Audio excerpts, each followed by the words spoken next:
Exam 2025 को मद्देनजर रखते हुए इसमें शानदार कंटेंट बनाया गया है। तो अपने मित्रों के साथ में भी शेयर कीजिए और आप भी नोट्स बनाइए ताकि आपके बोर्ड के एग्जाम में अच्छे नंबर आ सके। चलिए बेटा, सत्ता के वैकल्पिक केंद्र का भाग 2 अपन स्टार्ट करते हैं। पहले भाग में अपन ने पढ़ लिया है कि कैसे यूरोपियन संघ की स्थापना हुई, उसकी विशेषता क्या थी और उसका प्रभाव क्या पड़ा, सैनिक प्रभाव, आर्थिक प्रभाव और राजनीतिक प्रभाव हमने अच्छे ढंग से पढ़ लिया है। आज अपन देखते हैं दक्षिण पूर्वी एशियाई राष्ट्रों का संगठन। दक्षिण पूर्वी एशियाई राष्ट्रों का संगठन जिसका नाम है आसियान। तो कैसे इसका गठन होता है देखते हैं। दूसरे विश्व युद्ध से पहले और उसके बाद में एशिया महाद्वीप का जो यह भूभाग था, दक्षिण पूर्वी एशिया का जो भूभाग था, वो बार बार यूरोपियन और जापानी उपनिवेश का शिकार हुआ करता था। कभी यूरोपियन लोगों ने इसको उपनिवेश बना दिया तो कभी जापानी लोगों ने उसको अपना अपना उपनिवेश बना दिया। और जब भी युद्ध समाप्त होता था तो इसको राष्ट्र निर्माण, आर्थिक पिछड़ापन और गरीबी जैसी कई समस्याओं का सामना करना पड़ता था।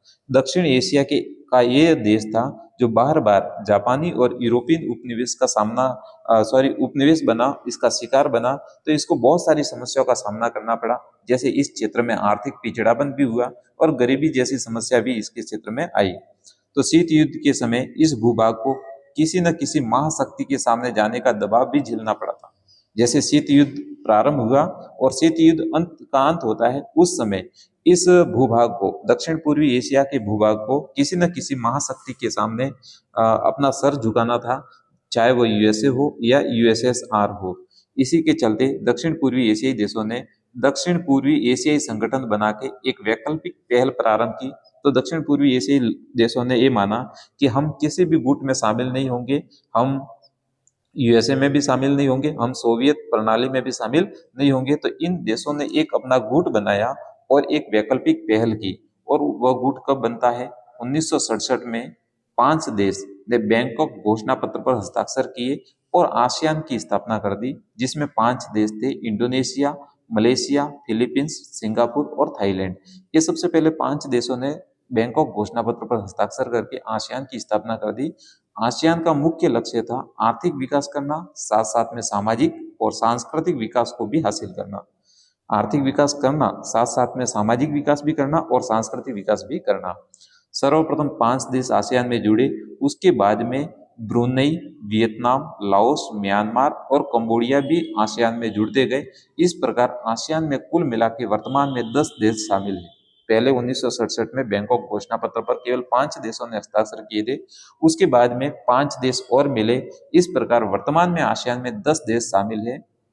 आगे देखते बेटा, दक्षिण पूर्वी एशियाई देशों में आपस में एकता, सहयोग की भावना, अनौपचारिकता, इस प्रक्रिया को सामान्य आसियान शैली कहा जाता है, जिसको आसियान वे के नाम से भी जाना जाता है।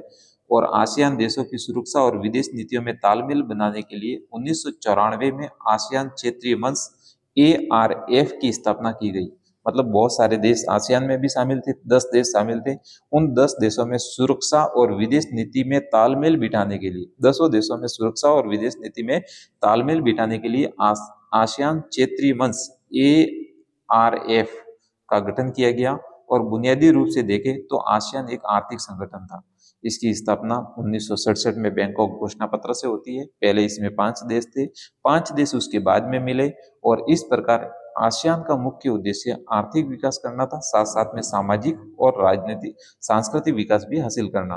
फिर एक आता है, आसियान के जितने 10 देश थे, इन 10 देशों में एकता की भावना, अनौपचारिकता की भावना के लिए एक शैली अपनाई गई जिसका नाम था आसियान शैली, जिसको आसियान वे के नाम से भी जाना जाता है। यदि आपको बहुत बेहतर तरीके से समझना है तो ये डायग्राम भी समझ सकते हैं कि 1967 में दक्षिण पूर्वी एशिया के 5 देशों ने मिलकर बैंकॉक घोषणा पत्र पर हस्ताक्षर किए। ये 5 देश इंडोनेशिया, मलेशिया, फिलीपींस, सिंगापुर थे। फिर उसके बाद में Brunei, Darussalam, Vietnam, Laos, Myanmar और कंबोडिया शामिल हो गए। इस प्रकार आसियान में कुल मिला के 10 देश हो गए।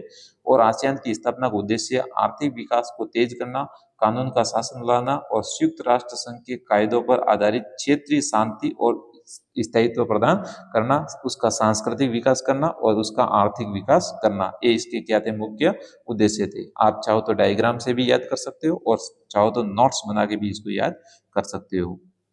आगे वाला देखते बेटा, आसियान की अर्थव्यवस्था अमेरिकन अमेरिका, यूरोपियन संघ और जापान की तुलना में काफी छोटी थी। आसियान की जो अर्थव्यवस्था थी वो अमेरिका, यूरोपियन संघ और जापान इन देशों की तुलना में बहुत छोटी थी, परंतु इसका विकास बहुत तेज गति से हो रहा था। आसियान के देशों ने श्रम, सेवा और के मामले में मुक्त व्यापार की नीति अपनाई, मतलब ओपन डोर की नीति अपनाई।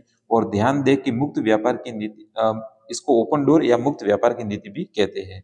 यदि हम बात करें तो भारत की ओर से, मतलब मनमोहन सिंह जी की सरकार थी, तो उस समय 1991 में पूर्वी देशों के प्रति, आसियान देशों के प्रति और दक्षिण पूर्वी देशों के प्रति लुक ईस्ट नीति की अपनाई। मनमोहन सिंह जी की सरकार ने 1991 में दक्षिण पूर्वी एशिया के जितने भी देश थे उनके प्रति लुक ईस्ट की नीति अपनाई, जबकि हमारे माननीय प्रधानमंत्री नरेंद्र मोदी ने 2024 में एक्ट ईस्ट की नीति अपनाई।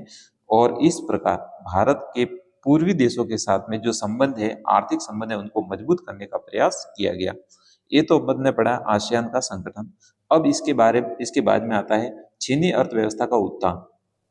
तो चीन में अर्थव्यवस्था का कैसे उत्थान हुआ?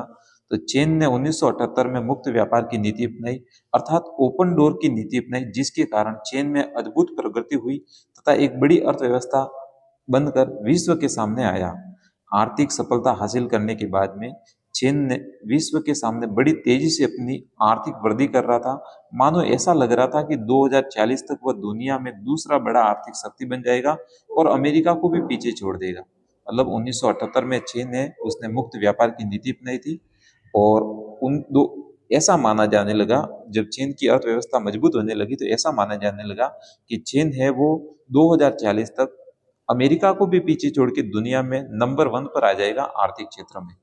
दूसरा महत्वपूर्ण कारण यह है कि चीन की बहुत बड़ी आबादी थी, उसका राजनीतिक प्रभाव था, उसके पास में उपलब्ध संसाधन थे, उसका विस्तृत भूभाग था।